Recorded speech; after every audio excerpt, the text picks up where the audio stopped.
ಪಾಠ ಎಲ್ಲ ಕವರ್ ಆಗೋ ತರ ನಾವು ಈ ರೀತಿ ಕೆಳಗೆ ಬೀಳ್ಬಹುದು. ಯಾವಾಗ ನಾವು ಈ ರೀತಿ ಇರ್ತೀವಿ, ಈ ಗ್ಯಾಪ್ ಅಲ್ಲಿ ನಾವು ಆರಾಮಾಗಿ ಉಸಿರಾಡಬಹುದು. ನಮ್ಮ ಎದೆ ಸೇಫ್ ಆಗಿರುತ್ತೆ, ಪ್ರೈವೇಟ್ ಪಾರ್ಟ್ ಸೇಫ್ ಆಗಿರುತ್ತೆ. ಯಾರೋ ನಮ್ಮ ಮೇಲೆ ಬಂದು ಬಿದ್ರು ನಾವು ಯಾವುದೇ ಕಾರಣಕ್ಕೆ ನಮಗೆ ತಲೆಗೆ, ಎದೆ ಭಾಗಕ್ಕೆ ಮತ್ತು ನಮ್ಮ ಪ್ರೈವೇಟ್ ಪಾರ್ಟ್ಗೆ ಪೆಟ್ಟು ಹತ್ತಲ್ಲ. ಆವಾಗ ನಾವು ಸೇಫ್ ಆಗಿ ಏನೋ ಒಂದ್ 2 ನಿಮಿಷ ಎಲ್ಲರೂ ಬಂದ್ ಮೇಲೆ ಬಿದ್ರು ನಮ್ಗೆ ಉಸಿರಾಡಕ್ ಜಾಗ ಇರುತ್ತೆ.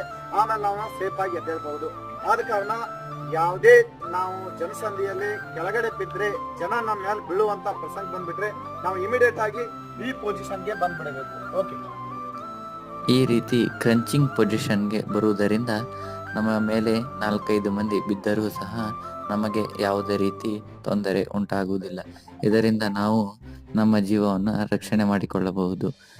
ಧನ್ಯವಾದಗಳು.